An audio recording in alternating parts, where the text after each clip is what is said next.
말씀은 신약성경 누가복음 6장 12절 말씀입니다. 신약성경 98쪽입니다.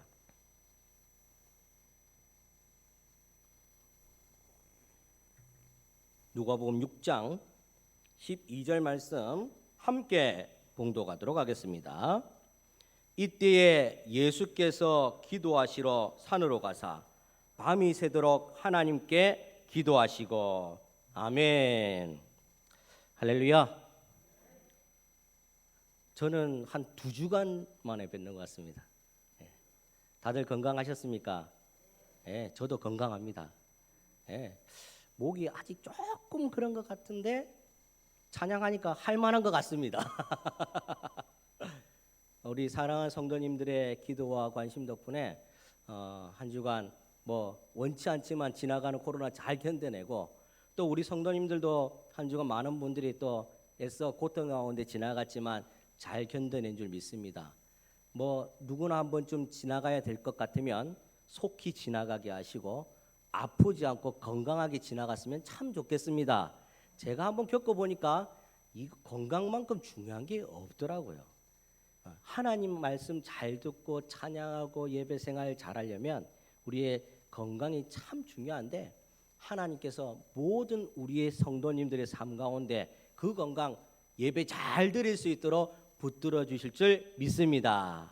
우리 모두가 하나님 은혜 가운데 축복받고 또 소망 가운데 힘차게 걸어가는 저와 여러분 되기를 간절히 축원합니다. 오늘 이 하나님 말씀을 통해서 함께 은혜를 받고자 합니다. 우리가 성경을 읽다 보면 이 성경에 성경 인물들이 참 많이 있습니다. 그래서 우리 아이들에게도 이 성경 인물을 좀 본받을 만한 사람들을 많이 추천하고 본받고 살아갔으면 좋겠다, 이렇게 가르쳐 줍니다.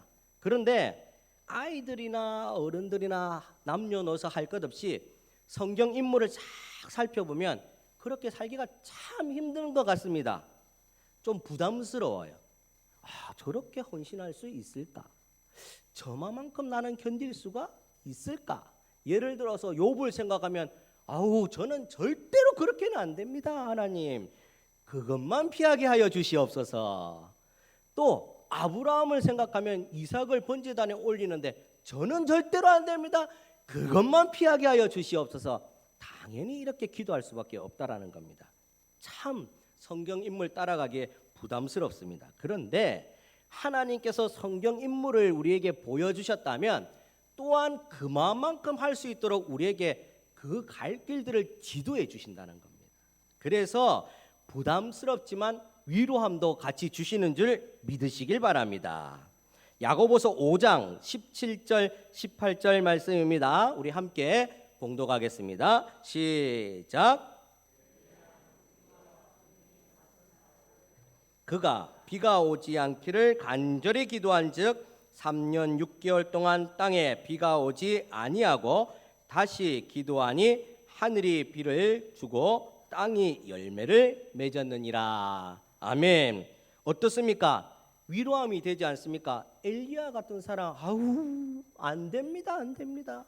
제가 어떻게 엘리야 같은 사람이 될 수 있습니까? 라고 부담이 되는데, 오늘 엘리야는 우리와 성정이 같은 사람이다, 똑같다라는 겁니다. 엘리야도 우리도 똑같다라는 겁니다. 엘리야도 우리도 성격이 급할 수도 있고 차분할 수도 있고 화가 치밀어 오를 수도 있고 실패할 수도 있고 낙담할 수 있고 넘어질 수 있다라는 겁니다. 그렇게 똑같은 사람이니 걱정 말고 기도하면 기도대로 이루어 주실 것이야. 이게 바로 하나님의 위로입니다. 이처럼 유명한 엘리야와 같은 똑같은 사람이기에 우리도 위로함을 받습니다. 자, 그런데 더 놀라운 사실이 오늘 예수님도 사람으로 오셨다, 우리에게 위로함을 주십니다. 히브리서 5장 7절의 말씀입니다. 함께 봉독합니다. 시작. 그는 육체에 계실 때에 자기를 죽음에서 능히 구원하실 이에게 심한 통곡과 눈물로 간구와 소원을 올렸고 그의 경건하심으로 말미암아 들으심을 얻었느니라. 아멘. 예수님도 육체에 계실 때 사람으로 오셔서 하나님께 우리와 똑같이 통곡할 일이 있었고 눈물을 흘릴 일이 있었다라고 말씀하십니다. 그러니 예수님께서 우리에게 위로함이 되어 주십니다. 우리에게 얼마나 위로함을 주시는지 우리와 똑같은 사람을 입고 오셨다라고 말씀합니다. 마가복음 14장 65절의 말씀입니다. 우리 함께 봉독합니다. 어떤 사람은 그에게 침을 뱉으며 그의 얼굴을 가리고 주먹으로 치며 이르되 선지자 노릇을 하라 하고 하인들은 손바닥으로 치더라. 예수님도 우리와 동일하게 사람으로 오셔서 아픔을 느끼셨고 고난을 당하셨고 핍박을 받으셨다라고 말씀합니다. 하나님이시지만 하나님과 동등됨을 취할 것으로 여기지 아니하시고 종의 형체를 가져 이 땅에 오셔서 우리와 똑같은 고난과 핍박, 아니 우리보다 훨씬 더 아픈 고통과 힘든 일을 당하셨다라는 겁니다. 그러니 우리가 예수님을 쭉 바라보면 우리도 위로함을 받는다라고 할 수 있습니다. 그뿐만이 아니고 예수님께서 피곤하실 때는 배 위에서 주무셨다라고 이야기하십니다. 배가 고프실 때는 먹을 것을 찾으셨고 부모가 걱정될 때는 어머니를 부탁하셨습니다. 똑같이 우리와 마찬가지로 시험을 당하셨습니다.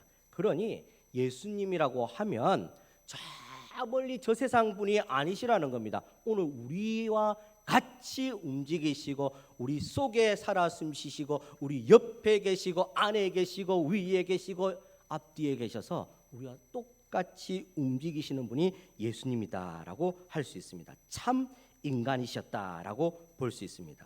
사실 유명한 연예인들 TV 나오는 분들 보면 저 사람이 뭐 우리가 생김새는 뭐 별반 다를 바 없이 조금 잘생겼을 수도 있죠. 조금 잘났을 수도 있습니다. 요즘에 그 영화가 한참 한국 영화 제가 기억은 안 나는데 개봉을 하다 보니까 잘생긴 배우들이 홍보를 하는데 키도 훨씬 크고 인물도 잘생겼고 피부도 하얗고 반면에 나는 피부도 까맣고 비할 바는 아니지만 똑같은 사람입니다. 그런데 그 사람들 바라보면 저 멀리 있는 사람, 우리와 같은 사람이 아닌 것 같습니다. 돈도 많을 테고 뭐 지위도 높을 테고 정치가들 보십시오. 정치가들 저 멀리 있는 사람처럼 여기지 않습니까? 늘 가까이 있는 것 같지만 너무나 먼 당신, 그런 분들인 것 같습니다. 그런데 예수님은 그렇지 않다라는 겁니다. 손을 내밀면 탁 잡아주실 것 같은 분이 바로 우리 예수님입니다. 그러니 우리가 그 뒤를 절절절절절 따라다닌 것이 아니겠습니까? 성경 인물이 부담될 수는 있지만 오늘 예수님의 말씀을 깊이 있게 묵상하다 보면 그 성경 인물들이 우리와 별반 다르지 않구나. 우리도 열심히 기도하고 예수님 품에 안겨 있으면 저와 같이 살 수가 있겠구나. 동질화를 느끼게 된다 할 수 있습니다. 그러니 우리가 새벽이고 밤이고 낮이고 예배당을 찾을 때마다 고군분투하며 눈물을 흘리고 기도하고 주여 하지 않겠습니까? 왜 그렇습니까? 예수님 계시니까 그렇다는 겁니다. 예수님 나의 주님이니까 그렇다는 겁니다. 그래서 그 예수님을 따라가는 삶, 이 삶을 가리켜서 오늘 말씀의 제목처럼 거룩한 습관 따라가기, 이렇게 말할 수가 있겠습니다. 오늘 그 거룩한 습관 따라가기 첫 번째 순서로 기도에 대해서 한번 살펴보고자 합니다. 예수님은 진짜 내 옆에 피가 되고 살이 되고 내가 손을 내밀면 잡아주시는 그분인데 그분의 거룩한 습관은 무엇인가? 오늘 말씀에 기도다라고 이야기를 합니다. 사실 신앙생활을 열심히 한다라고 하지만 잘 안 될 때가 많이 있습니다. 넘어진다는 거죠. 제가 코로나에 걸리고 싶어서 걸렸겠습니까? 살다 보니 지나가는 거 아니겠습니까? 그런데 옛날에 초창기에 생각해 보십시오. 제가 전에도 말씀드렸는데 기침만 하면 피해갑니다. 내가 무슨 죄덩거리도 아니고 병균 덩거리도 아닌데 그 사람을 못 믿어서 기침만 하면 돌아다닙니다. 피해갑니다.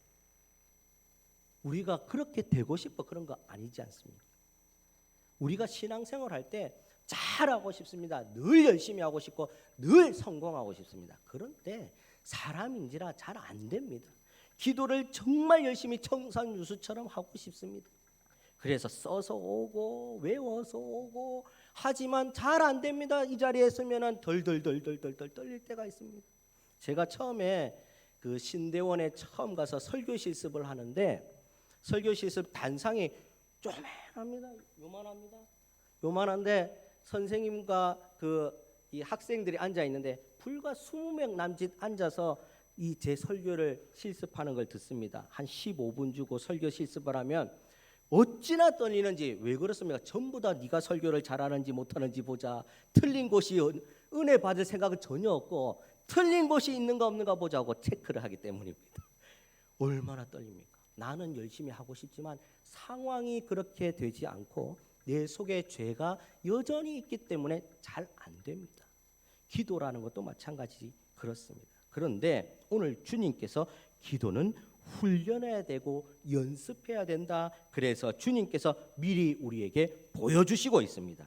삼시세끼 밥은 열심히 잘 먹지만 생명줄과 같은 기도는 정규적으로 잘 안 할 때가 있습니다. 잘 한번 우리를 돌아보시기 바랍니다. 주님께서는 택한 장소에서 정한 시간에 기도하고 말씀 읽고 하라고 우리에게 가르쳐 주셨습니다. 그런데 삼시세끼 밥은 정확하게 챙겨 먹도록 배꼽 시계가 따르릉 따르릉 울리지만 실제로 기도는 정확하게 안 할 때가 많이 있습니다. 그러니 어떠한 위협이 우리에게 탁 닥쳐오면 피해 나갈 재간이 없는 겁니다. 재간이. 그리고 주여 불렀는데 기도가 잘 생각이 안 나더라는 거죠. 연습이 안 되어서 그렇다는 말씀입니다. 우리가 오늘 예수님의 이 거룩한 습관, 기도의 습관을 바라보면서 이 연습과 훈련을 하는 저와 여러분이 되기를 간절히 축원합니다. 누가복음 6장 12절 우리 본문 말씀인데 다시 한번 읽겠습니다. 시작.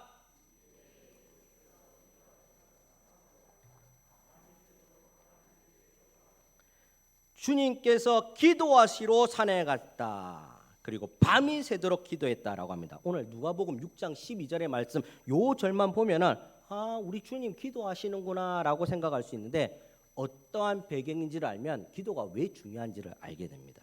자, 오늘 이 배경은 이 전절부터 쭉 읽어보면 이렇습니다. 바리새인과 서기관들이 예수님을 지금 잡아 가두려고 작당 모의를 지금 하는 겁니다. 어떤 내용이냐면 안식일에 두 가지 죄를 범했다는 겁니다. 아이고 이 바리새인과 서기관들은 안식일 범하는 걸 최고로 완전 범죄시합니다.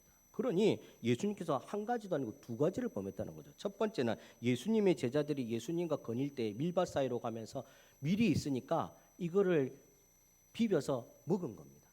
주일날 안식일날 먹었다는 겁니다. 일했다는 거죠. 유대인들은 어떠냐면 스위치 불도 안 킨답니다. 안식일을 범하는 거라고. 그래서 켜놨으면 켜진 대로 놔두고 꺼졌으면 꺼진 대로 놔둔답니다. 그렇게 지내는 유대인들에게 오늘 바리새인과 서기관들이 빤히 보고 있는데 밀밭 사이 지나가면서 일을 했다는 거죠. 두 번째는 예수님께서 안식일날 병자를 고치신 겁니다. 안식일날 치료도 일입니다. 그러면 아프면 병원도 가면 안 되는 거죠. 이 두 가지 죄를 범했다고 오늘 작당 모의를 하고 예수님을 잡아 가두려고 합니다. 사실 이런 엄청난 사건이 있으면 예수님 그 마음이 얼마나 두렵고 떨리겠습니까? 사실 이러한 상황이 어떤 상황이냐면 누명을 쓰고 있는데 경찰이 지금 잡으러 문 앞에 온 겁니다. 그런데 들어가서 골방에서 기도하고 있는 겁니다. 사실 말이 안 되는 상황이죠. 엄청나게 큰 사건인 겁니다. 왜냐하면 예수님께서 제자들을 꾸짖지 않으면 제자들을 통해서 안식일을 범한 것이 되는 겁니다. 예수님께서 율법을 거부한 것이 되는 겁니다. 두 번째로 병자를 고치지 않으면 예수님께서 병자를 고치지 않으면 생명 존중을 어기게 되는 겁니다. 가장 중요한 생명을 그냥 등한시하게 된 겁니다. 그러니 예수님은 사면초가 벗어날 길이 없는 겁니다. 이런 난감한 난제 속에 예수님이 제일 먼저 했던 게 뭐냐면 기도하러 밤새도록 기도하러 산에 올라가셨다라는 겁니다. 그리고 13절에 뭐라고 되어 있냐면 날이 밝음에 그 제자들을 부르사 그 중에서 12를 택하여 사도라 칭하셨으니 여기서 밝음에 밤이 새도록 기도하고 내려오셔서 바로 날이 밝자마자 오늘 예수님 사역 그대로 하고 계신다는 겁니다. 얼마나 대담하십니까? 엄청난 지금 두려움들이 몰려오고 있는데도 기도하고 그냥 일상생활을 하셨다는 것. 이게 바로 예수님의 기도의 이유고 목적이고 결과라는 겁니다. 사랑하는 여러분, 누가복음 11장 1절에 보시면 예수님의 제자들이 주님 앞에 나와서 주기도문을 배우기 전에 예수님께서는 먼저 한적한 곳에 가서 기도하셨다고 이야기합니다. 그리고 5,000명 오병이어가 있던 5,000명을 먹이고 12광주가 남았던 오병이어의 사건이 있을 그때에도 하늘을 우러러 기도하셨다고 이야기합니다. 또 마가복음 6장 46절 이하에 보면은 예수님께서 모든 사역을 다 마치신 다음에 기도로 마무리하셨다고 이야기합니다. 이 내용을 보면 예수님께서는 온통 그 행적마다 변함없이 기도하셨다는 겁니다. 쉴 새 없이 틈나는 대로, 이유가 있는 대로, 없는 대로 모든 곳곳에서 기도하셨다는 말입니다. 사실 예수님은 참 인간이시기도 하지만 참 신이십니다. 그래서 기도 안 한다고 해서 누가 뭐라 할 사람이 아무도 없어요. 하나님이시니까 기도 안 한다고 해서 누가 뭐라 할 사람이 아무도 없습니다. 또 예수님은 얼마나 그 큰 권능을 많이 보여주셨습니까? 바람과 풍랑을 꾸짖어서 잠잠케 하신 분이 아닙니까? 죽은 자를 이렇게 세우신 분이 아니십니까? 그러니 예수님께서 기도 안 한다고 해서 누가 뭐라 할 분이 아무도 없다는 겁니다. 그런데도 예수님은 가는 곳곳마다 기도를 쉬지 않으셨다. 왜 그런가? 오늘 우리에게, 성도인 우리에게 주님을 바라보면서 이 거룩한 습관을 따라갈 수 있도록 가르쳐주고 계시는 겁니다. 오늘 우리에게 주기도문을 가르쳐 주시고 기도해야 된다는 이유를 가르쳐 주시고 이런 것들을 보여주시면서 친히 거룩한 습관을 쌓으라고 가르쳐 주고 있는 겁니다. 예수님의 거룩한 습관 따라가기, 이것을 통해서 모든 문제가 해결되고 풀려지고 또 모든 능력이 일어나는 시발점이 된다는 것을 우리에게 가르쳐 주고 있습니다. 사랑하는 여러분, 우리의 신앙의 연수라는 것은 열심히 오래 단순히 교회를 많이 오래 다닌다고 해서 쌓여지는 것이 아닙니다.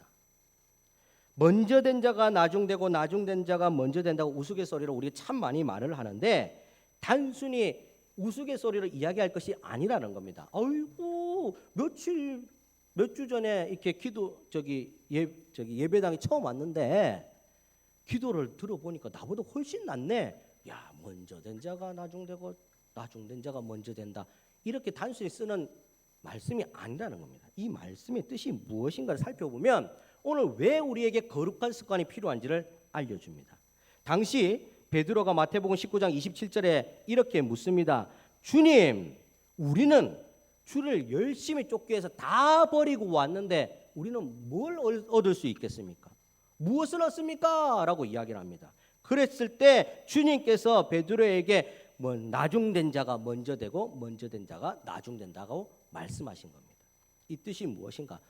오늘 마태복음 19장 요 이전에 18장에 주는 그리스도시요 살아계신 하나님의 아들입니다라고 벌써 그 이전 장부터 베드로는 신앙 고백을 통해 예수님의 수제자로 딱 낙인이 찍혀 있습니다. 아주 훌륭한 제자입니다. 그런데 오늘 그 수제자인 베드로 속에도 여전히 유대인들과 마찬가지로 죄성이 그대로 남아 있다는 겁니다. 수제자이지만 사도이지만 그 속에 죄성이 그대로 남아 있는데 어떤 죄성이 욕망, 욕심 이런 죄들이 그대로 있다라는 겁니다. 그러니 유대인들이 천국에 가려면 공로가 많이 쌓여야 된답니다. 이 땅에서 정말 선한 일을 많이 하고 헌금도 많이 하고 정말 착한 일을 많이 해 천국에 간다는 공로 사상이 있는데 오늘 베드로도 마찬가지로 이 유대인들의 전성에 따라서 자기 속에 이런 욕망과 욕심 또 자기들이 열심히 해야지 천국 간다는 생각이 그대로 있으니까 오늘 자기들이 다 버리고 왔으니까 주님 나는 뭘 주시겠습니까? 이렇게 떳떳하게 이야기를 한다는 겁니다. 사랑하는 여러분, 그때 주님께서 나무라면서 뭐라고 이야기합니까? 나중된 자가 먼저 되고 먼저 된 자가 나중된다. 무슨 뜻인가 하면 생각, 인간의 생각, 욕심, 욕망 그런 것으로 천국 가는 게 아니라는 겁니다. 예전에 어떤 고백을 열심히 했든지 예전에 얼마나 열심히 신앙생활했든지 이런 것을 가지고 천국 가는 것이 아니라는 겁니다. 지금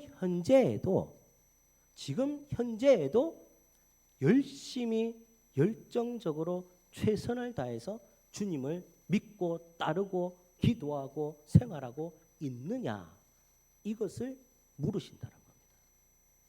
그러니 오늘 예배당에 처음 왔을지라도 그 속에 순수한 마음으로 주여 주여 주를 찾으면 그분은 천국 시민이 될 것이요. 그렇지 않고 열심히 예배당 문은 밟았지만 그 속에 간사한 마음과 간악한 마음이 있다면 주님께서 나무랄 수밖에 없다라고 말씀하는 겁니다. 사랑하는 여러분, 거룩한 습관은 하루 이틀 은혜 받았다고 되어지는 것이 아닙니다. 한두 해 열심히 섬겼다고 해서 받는 공로가 아닙니다. 거룩한 습관은 본전 생각 없이 지금도 여전히 최선을 다하는 그분에게 생겨지는 겁니다. 사랑하는 여러분, 군대 가니까 제가 신병 때는 고참들 무서워서 어떻게 할지를 몰랐는데 고참이 되니까 본전 생각이 조금 나더라고요. 예, 본전 생각이. 그래서 나는 그때 그래 안 했다면서 이런 게 자꾸 튀어나오더라고요. 우리 신앙생활도 마찬가지입니다. 이런 본전 생각으로 거룩한 습관이 쌓여지는 것이 아닙니다. 그래서 우리에게는 습관을 들여야 된다라고 말씀합니다. 자, 루틴이라는 말이 있습니다. 루틴이라는 말의 뜻이 무엇인가 하면 영어로 루틴이라는 뜻의 이 내용은 특정한 작업을 실행하거나 최상의 역량을 발휘하기 위해서 습관적으로 하는 일련의 동작이나 절차, 이걸 루틴이라고 이야기한답니다. 무슨 뜻인가 하면 내가 어떠한 경우에도 졸더라도 아니면 바쁜 일과 속에서라도 누가 말을 시켜도 내가 하는 일들은 꾸준히 잘할 수 있도록 늘 습관적으로 그 일을 몸에 체득화시키는 것을 말하는 겁니다. 이걸 루틴이라고 이야기합니다. 나중에 이런 루틴이 내 몸속에 잘 작용하다 보면 어떻게 되냐면 누가 막 말을 시켜도 그 일 하고 있는 겁니다. 손은 그 일을 막 하고 있는 겁니다. 예. 여러분들 이해가 되시죠? 이 간의 수공업이나 예를 들어서 단순 노동을 할 때 보면은 이 돈을 세는 은행 직원들 이 기계에 안 넣어도 손으로 세는 게 더 정확할 때가 있잖아요. 다다다다다다다다다. 저는 은행 직원분이 집사님께서 이 재정하실 때 돈을 세는데 이렇게 기계로 센 걸 다시 세시더라고요. 기계가 정확한데 왜 손으로 세? 손이 더 정확합니다 하시더라고요. 누가 말을 시켜도 손을 세고 있는 겁니다. 참 신기하죠. 이게 루틴이라는 거예요. 루틴이 정확하게 작용하면 숙련공 전문가가 되는 겁니다. 전문가와 초보의 차이가 언제 나타나는지 아십니까? 위기에 닥치면 나타납니다. 평소 때는 잘 모릅니다. 예를 들어서 운전을 해도 초보나 전문가나 그닥 이 막히는 도로가에서는 잘 모릅니다. 언제 나타나느냐? 사고가 날 법한 위기가 생기면 전문가와 이 초보가 차이가 극렬하게 나타납니다. 초보는 머리가 하얘지면서 아무것도 못합니다. 그래서 뒤에 뭐라고 붙여놓습니까? 예? 앞만 보고 직진. 앞만 보고 직진. 전문가는 차이가 납니다. 제가 이 교역자들과 예전에 있던 교회에서 수련을 갔는데 좁은 주택가 골목길을 가는데 이 운전하시는 이 교역자 한 분이 실수를 해서 이 약간 경사면에 비탈길인데 이쪽은 약간의 낭떠러지고 이 비탈길입니다. 경사면 올라가다가 앞발통에 잘못 커브를 돌다가 이 경사면에 뚝 빠진 겁니다. 그래 차가 앞에 무게가 있으면서 이렇게 쏠리는 거죠. 난리가 난 겁니다. 얼른 뒤로 전부 가고 뒷바퀴가 안 들릴 수 있도록 해놓고 한 명씩 다 내렸어요. 이 렉카차를 불러갖고 해놓고 가만히 생각하니까 렉카차도 들어올 수 없는 좁은 골목길이라서 차를 끄집어낼 수가 없던 거예요. 그래서 저희들이 막 머리를 굴려서 고인목을 가지고 밑에 이렇게 고아서 차를 빼려고 애를 썼습니다. 아무리 1시간을 했는데 안 되더라고요. 그런데 전문가가 와서 고인목 3개로 혼자 뚝딱뚝딱 하더니 차가 그냥 10분도 안 돼서 쑥 나오더라고요. 이게 바로 전문가와 초보의 차이입니다. 아무리 해도 전문가 못 따라가는 겁니다. 사랑하는 여러분, 기도의 전문가가 되어야 된다고 오늘 말씀은 우리에게 알려줍니다. 그래야지 위기가 닥쳤을 때 그 위기를 극복할 수 있는 힘이 생기는 겁니다. 우리가 어떤 상황에 기도를 잘할 수 있는 이유가 이런 기도의 연습과 훈련에서 온다라고 말씀을 하는 겁니다. 경건의 훈련과 연습이 필요하다라고 말씀하고 있습니다. 그래서 주님께서 주기도문까지 우리에게 가르쳐 주셨습니다. 사랑하는 여러분, 거룩한 습관이라는 것은 그냥 되는 것이 아니라 우리의 연습과 훈련이 필요합니다. 우리가 이제 조금 있으면 직분자를 세우게 됩니다. 고신헌법에 보면 이렇게 규정되어 있습니다. 직분자의 자격에서 85조에 보면 행위가 복음에 적합하고 생활에 모범이 되는 자, 86조의 직무에 덕을 세우기 위하여 힘쓰는 자, 이렇게 되어 있습니다. 직분자라 하면 행위가 복음적이어야 된다. 복음적이어야 된다.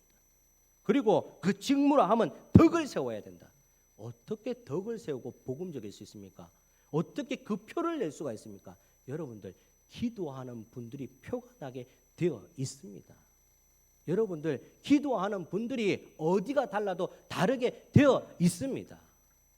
사랑하는 여러분들, 기도의 자리를 사수하시길 바랍니다. 언제 어디서든지 정한 시간 정한 곳에서 기도하는 연습이 필요합니다. 누가 알아주나? 아무도 알아주지 않는다. 아닙니다. 아닙니다. 하나님이 알아주시고 사람들도 알아봅니다. 기도하시는 분 하나님이 알아주시고 하나님을 믿는 사람들이 알아주십니다. 사랑하는 여러분들, 이 기도가 우리를 살리는 생명줄입니다. 꼭 직분자라고 항정직분자라고 기도하는 것이 아닙니다. 모든 성도는 생명줄을 붙들고 있어야 되는 겁니다. 붙들고 있어야 돼요. 제가 집에서 이게 한 주간 있어 보니까 붙들 것이 기도밖에 없더라고요. 한 5발짝 뛰면 교회까지 옵니다. 큰 발짝으로. 그런데 교회 예배당에 못 들어오니 참 통탄할 일이더라고요. 통탄할 일. 생명줄과 같은 기도를 붙잡고 살아가는 여러분들이 되시기를 축원합니다. 거룩한 습관, 지금부터 차곡차곡 하시는 저와 여러분들이 되기를 축원합니다. 우리가 있는 곳이 기도의 처소입니다. 내가 집에 있으면 집이 기도의 처소이고 생업터면 생업터가 기도의 처소이며 예배당은 예배당대로 기도의 처소가 됩니다. 내가 열심히 주를 위하여 기도하면 나의 생업터는 주님께서 책임져 주십니다. 거룩한 습관을 들이고 나아갈 때에 우리를 통하여 주의 교회가 부흥하며 내 가족이 부흥하며 나 자신이 하나님께 부흥하고 은혜 받는 귀한 자녀가 될 줄 믿으시기를 간절히 바랍니다. 우리 다 같이 이렇게 기도하겠습니다. 주님, 거룩한 습관 가지게 하여 주시옵소서. 기도의 습관 가지게 하여 주시옵소서. 세상 모든 풍파 이겨내고 주의 칭찬받는 주의 백성 되게 하여 주시옵소서. 이렇게 한번 주의 이름 크게 부르고 기도하도록 하겠습니다. 주여, 거룩하신 주님 감사합니다. 오늘도 주의 습관을 따라 기도하며 나아가게 하여 주시옵소서. 주님 따라 기도하면서 세상 풍파 이겨내게 하여 주시고 온전히 세워지는 성도 되게 하여 주시옵소서. 막힌 담이 흐러지는 기도의 사람 되게 하시고 모든 자리 곳곳에서 기도하는 주의 백성 되게 하여 주셔서 생명줄 붙들고 주님 만나는 우리가 되게 하여 주시옵소서. 그리하여 주님 칭찬받는 주의 백성 되게 하여 주시옵소서. 주님 사랑합니다. 감사합니다. 예수님의 이름으로 기도하옵나이다. 아멘. 찬송